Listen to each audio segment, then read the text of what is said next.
Okay, so let's come to the first program. So again, I'll start. I remember discussing with you about this, but anyway, I'll repeat again so that you don't find any difficulty later.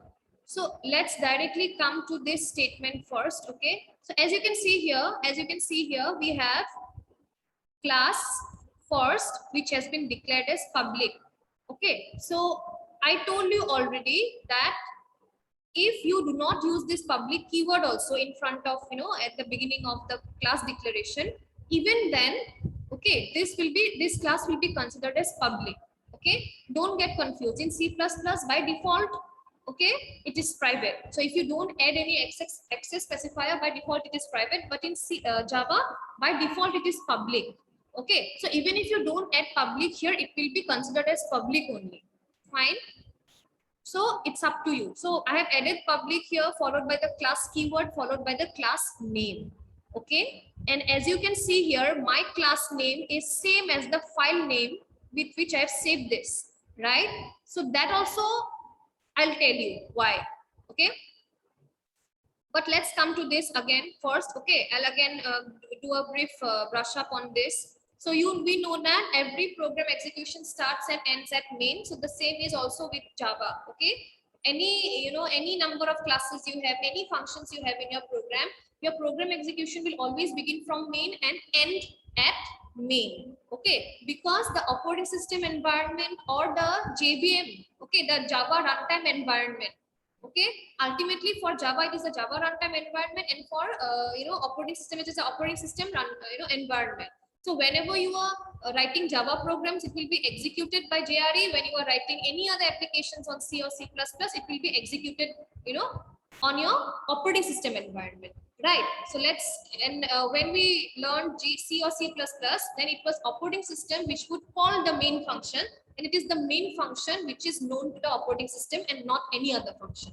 Okay, operating system only understands the main function. So the starting point, whenever the program is ready for execution, the operating system will call the main function and start executing it on its environment. And once the execution is done, the execution ends at the main function only. Okay, so once the execution is complete, the main function will return back a message to the operating system stating that the execution is complete. Okay, so the communication always takes place between the operating system and the main function in case of C++ applications.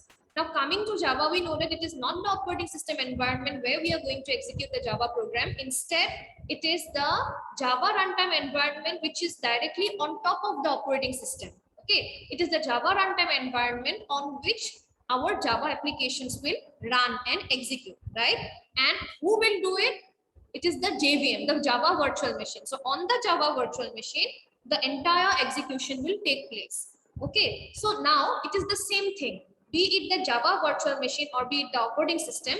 So all these will directly call the main function.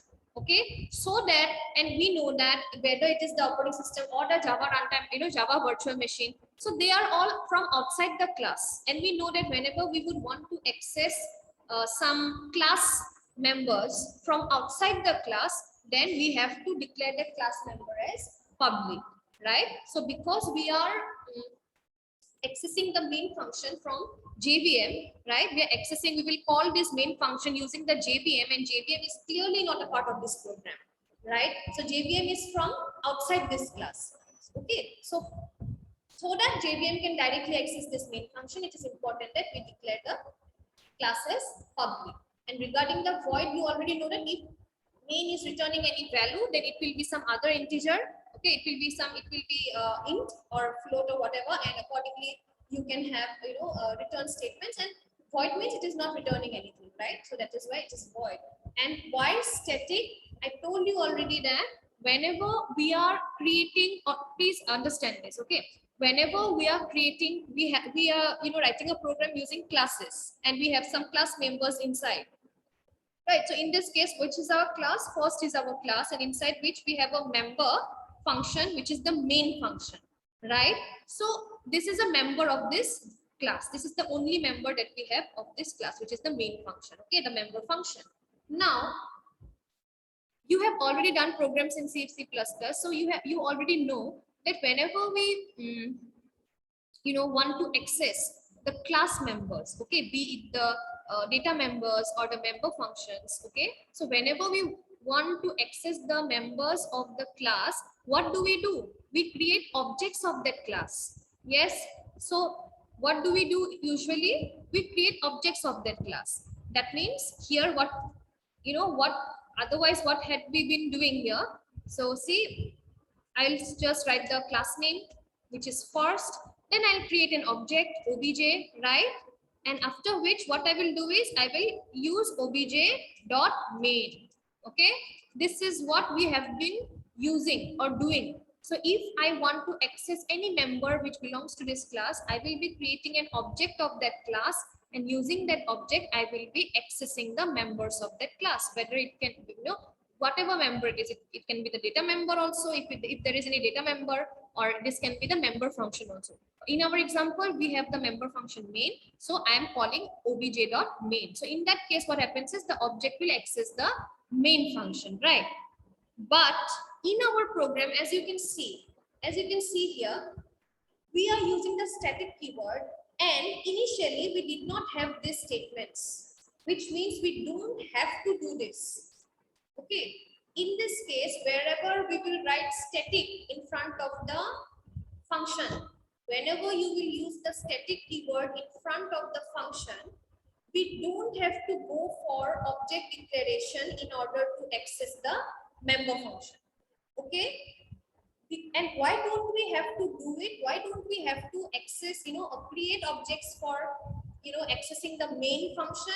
Because I told you already that main function should be directly called by the JVM. Okay, main function should be directly called by the JVM. Okay, here we will not wait for object creation because it is not possible. Do you understand what I said? We will not go for object creation because JVM will directly call the main function. Here we are not, accessing the main function using object. Okay, here we will not wait, we will not first create an object and then using that object will access the main function. No. Because if we are creating an object, that means what? The program execution has already started. Who is creating that object? If our starting point is the main function, right? If our starting point is the main function, then without accessing the main function, without starting the execution, is it possible for us to create an object and then call for the main function? No. If you are creating an object, that means what? You are already inside the program. You have already started executing the program. While execution, you are creating objects and then you are calling the members of the class. That is fine. But here in this case, we are communicating with the main function, and the program will start executing from the main function. So we cannot wait for object creation because it is not possible. Object creation will come later when the program will actually start executing. And who will initiate the program execution process? It is the main function. ये जो main function है, इसी से ही program execution start होगा. तो हम object create कर ही नहीं सकते अभी. It's not possible. So that is why it is the because so that the JVM can directly access the main function without needing to create any object. Okay, we make use of the static keyword. Is this clear? Public static void main. Is this clear? Yes, ma'am. Everyone? Yes, ma'am. Yes, ma'am. Yes. Okay. Next, we come to this again. Okay. So why are we declaring? Okay. Why are we declaring the class name as public? Because you see, first thing is we are whichever class. Okay. Whichever class will contain the main function. Okay. Whichever class will contain the main function, that class will be the first class to be executed, because program execution will begin from main, and this main is a function of the class first, right? So JVM, so that JVM can access the main function, this will be the first class that will be accessed by JVM, and so that JVM can directly access it, we have the public keyword here. We have not written protected or private, right? Because if it is private, then we cannot access the main function from this private class, because the class is private. How can you access members of a private class. You cannot do that. So JVM will fail to do that. Okay, so that is why we have declared it as public, so that the class is open for JVM and JVM can directly access the main function, which is also public, right?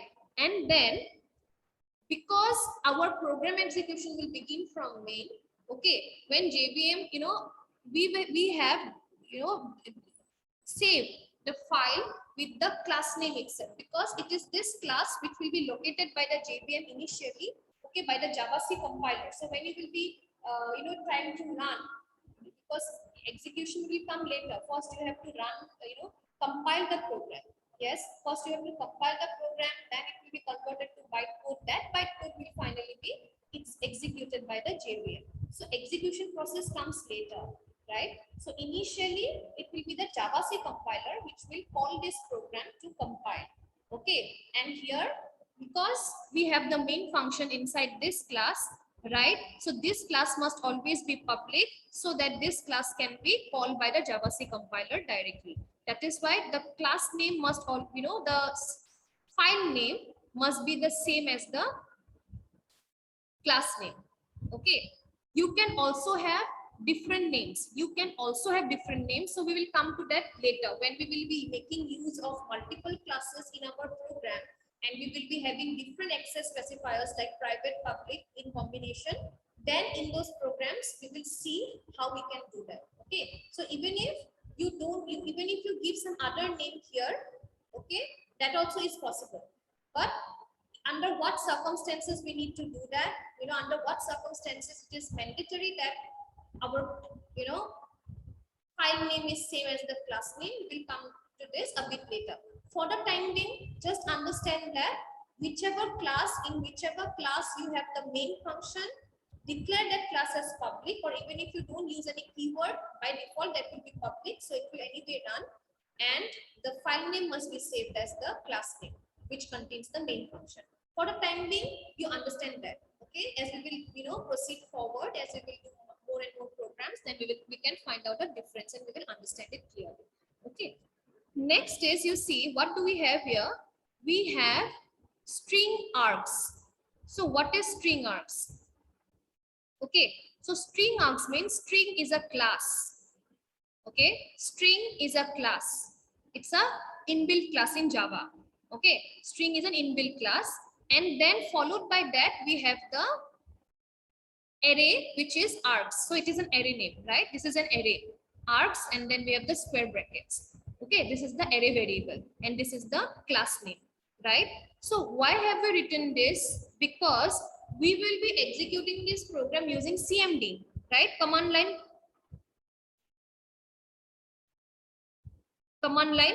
So sorry, using command prompt. So that is why, because we'll be executing this program using command prompt, so any input that you will give using your keyword, okay, any input that you will give. So if you are providing input to your program, any input that you will give using your keyboard, in that case, each input, each keyword that, sorry, each key that you have pressed, each character that you have pressed using your keyboard, okay, each character will be taken in by this array and will be stored inside. Suppose I have asked you to enter the name. Okay, so in command prompt, suppose you have entered Namrata. So in that case, what happens is all the characters that you have typed, okay, using the keyboard, each character will be taken in as a, and ultimately Namrata is a string, right? So here every, input that you give is considered as string. Okay, Java takes every input as string. That you have to remember. Okay, Java will take every input as string. So whatever you type on the command prompt, whatever input you give on that command prompt. So if you are giving Namrata, if you are typing Namrata using your keyboard, that will be taken as a string. And where will it be stored? It will be stored in this args array. Clear? So that is why we always have this string type of argument here. Because anything you type on the command prompt, that will be taken as an input. Okay, that will be taken as a string of characters. and that string of characters will be stored in a variable. And what is the variable that we are using? It is this array. It is this array variable that we are using to store the strings that we will be providing using the command prompt. Is it clear? Yes, ma'am. Yes, ma'am. Everyone? Yes, ma'am. See, if you Yes, ma'am. anyone has any doubt, please ask. I will not repeat this later because in Java we have much advanced concepts. So once I move forward, it will be very difficult for me to track back. It will be difficult for me to again start from the very beginning. If you ask me that what is static, why are we not creating objects here? You cannot ask me that again. Okay, ma'am, why are we not creating objects to access the main function? Because in classes, if we have any member, be it the data member or the member variable, we always create objects to access those members of the class, right? But in this case, what are we doing is, we are not creating any object because main will be called by the JVM, right? I'm repeating this, main will be called by the JVM, okay? So because program will start from here, we cannot create objects. We can't wait for objects to be created because object creation takes place once the program starts executing. But here we are not even starting. We will start the execution from main. That is why, so that we don't have to create objects, we have used the static keyword. Or in case of string args, what did we understand that? Any input that you give using your input device, be it the mouse, be it the keyboard, right? These are all input devices. So any input that you give using your input devices, using the command prompt, okay, all the inputs are taken as string of array. Sorry, character of array, or which we call the string. So Java considers every input string as a string. Any input string that you give is considered as a string. Okay, so whatever input you will give using your keyboard on the command prompt, that will be taken in as a string and will be placed inside this args variable. Okay, so you can even have other names also for this. Okay, this is not mandatory that you have to use args. No. You can use other array names also, but this has to be an array because we are entering strings, right? So this has to be an array of characters. Now coming inside this main function, what do we have? We have two statements. Okay, so what are these statements doing? First, let's look at this println. So println is a function. Okay, println is a default built-in function.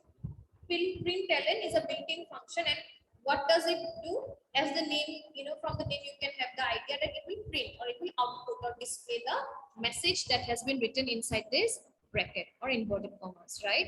So println, both these statements will display these two messages. Okay, but you cannot, just like in C we use printf, or just like in C++ we use cout. Here you cannot directly use print or println. Ln means next line. Okay, ln means next line. So we'll come to this later. But anyway, println or print means it will display your message. Okay. Now, as I told you that in Java considers everything as an object, right? Java considers everything as an object. C++ was partially Java program oriented, object oriented, because in C++ everything was not object. Some were simple, some were simply procedures, some were simply functions, built-in functions. Cout was just a built-in function where it was not an object, so we did not have to use any class in order to use cout. So we could use cout directly. Okay, but in case of Java, Java is fully object oriented because Java considers everything as an object. The functions that you use are all parts of an object or a class. Okay, so if you have objects, it's obvious that objects will belong to a particular class, right? Objects don't just come. Objects, if you are having objects, that means objects will belong to a particular class and classes will belong to a particular package, right? So because we have to make use of this member function here, every member function will be a part of a class. Okay, so let's start from the beginning of the statement, which is, first we have system. So system is a class. Okay, system is a class of the lang package. System is a class of the lang package. So remember one thing, remember the hierarchy that we follow. If you are using any built-in function in Java, that function will always be a member of an object. Okay, the object belongs to the class and the class belongs to a package. So if you are using any member function, sorry, any built-in function, library function, you have to make sure that to whichever class this library function belongs, that class must be included in your program, and to whichever package the class belongs must also be included in your program. Otherwise, the compiler cannot understand what this library function is. Understood? In Yes, C ma'am. or yes, in C or C++, to use the library functions, what did we use? We use the header files. Because we use the header files, that is why the compiler could understand the built-in functions that we used in our program. So likewise, if I want to use built-in functions in Java program, then you have to make sure that you have included the class to which that member function belongs, or the built-in function or library function belongs. And if you are including the class, you have to make sure that the package must also be included to which that particular class belongs. Okay, this is something you should not forget. Okay, let's come back to this. So as I said, system is a class of the lang package. So here we have included the lang package also for this class.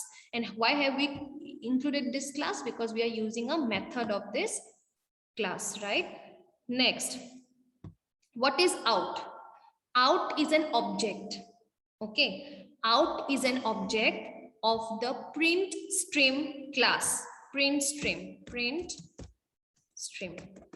Okay, out is an object of the print stream class, and this print stream class is also a class belonging to the lang package. Okay, system is a class which belongs to the lang package. Out is an object.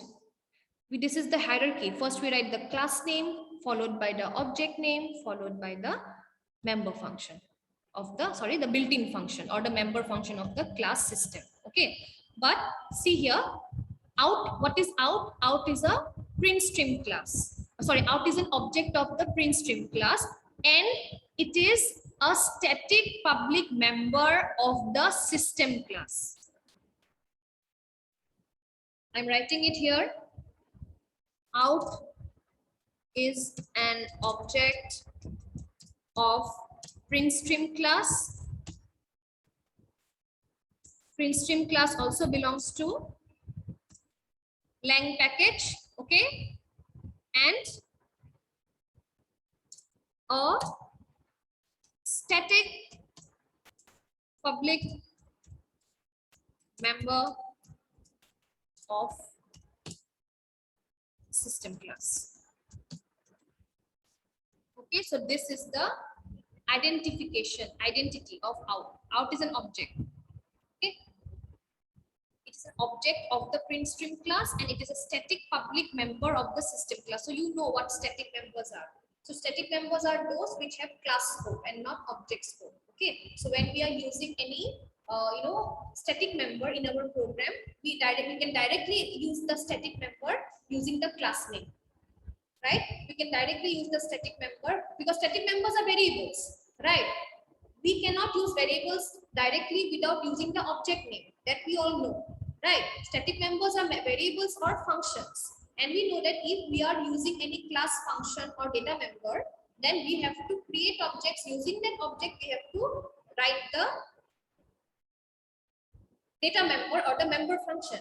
But in this case, because out is a static public member of the system, because it's a static member, so it has got no object scope. So you can directly use this member along with the class to which it belongs. Okay, so that is why we have written the system class followed by the static member, which is out, and println is a member function of the out object. Okay, it is a member function. It's a function of the class. Okay, print stream class. Clear? It is an object of the print stream class, and we directly cannot use it without mentioning the object name.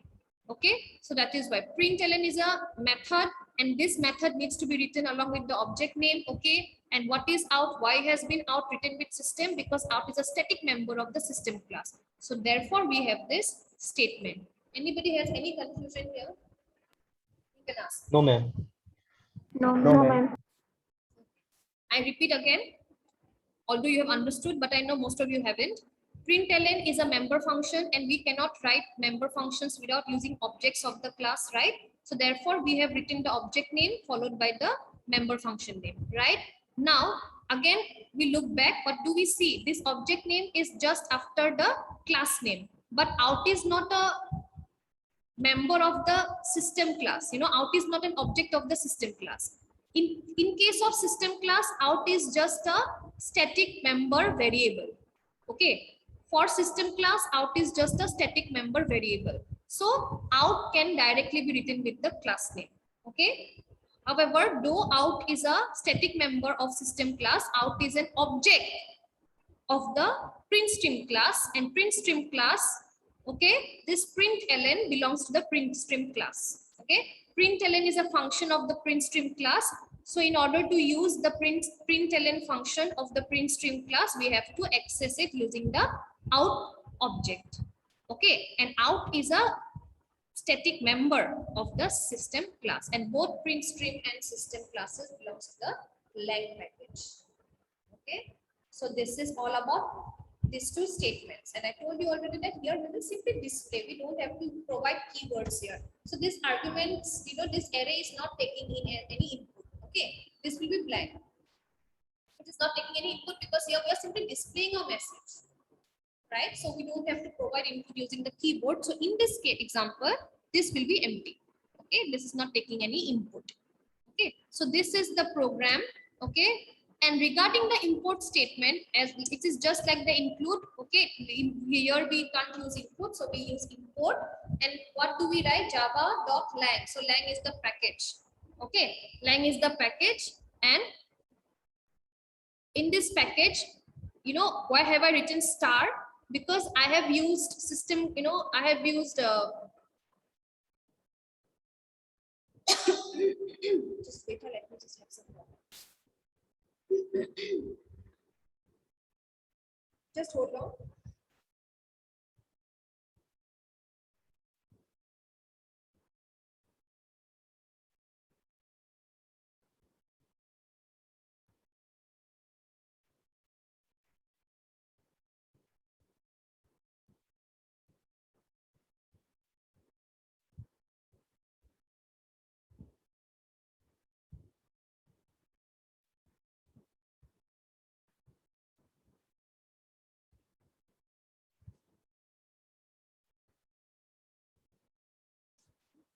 Okay, so as I said, java.lang is the package in which the classes belong. Okay, so star means all. Okay, so whichever class belongs to this lang package will all be included in this program. So you can make use of all the classes and their functions in this program. Okay, when you write star. Okay, so that is what it is. Okay, and by default, okay, by default, you know, this is the default package of the Java. Okay, this is a default, you know, this is a default package, Java package, or this is a default package in Java. Okay, so even if you don't include this, your program will work fine. Okay, even if you don't include this statement, the compiler will understand these statements. Println out system, it will understand because it is the default package in Java, java.lang. Okay, it is default. Okay, so even if you don't add it, the compiler will not, you know, it will understand the program. Okay, so now because I hope this program is clear to you. This is how we write Java programs. Okay, I hope the program is clear to you. Yes or no? Yes, ma'am. Yes. Okay, so here we have a second program. Okay, I'll show you how we execute it, but let's come to this. Okay, so here we have the second program. Again, I have declared this class name as public. Okay, even if you don't use the public keyword, It will be by default public class. Okay, it will work same. So let's not edit here. Okay. Then we have the class name second, and the Java file has been saved as second only. And then we have the main function. Okay, it's the same. Then inside which, what do we have? We have taken some variables, integer variables. Okay. See, everything is just like in C++. Okay, just the syntax, the words are different that we use. The functions or the objects that we will use, the built-in objects, built-in functions, or the way we write them might differ. Okay, otherwise concept remains the same. So here also we have integer. Okay, so A and B are two integer type of variables which contains 5 and 6. And now what are we doing here? We are comparing which number is bigger. A is bigger than B or B is bigger than A. So accordingly, okay, we have used the if else statement. And then in if A is greater than B, then what will be the message displayed? A is bigger. Else, what will be the message displayed? B is bigger. Right? So this part. So have you understood this program? Just simple enough to understand. So if you are displaying any message, then you have to write this statement. So you know, right? When you are to declare the main function, you have to write this statement.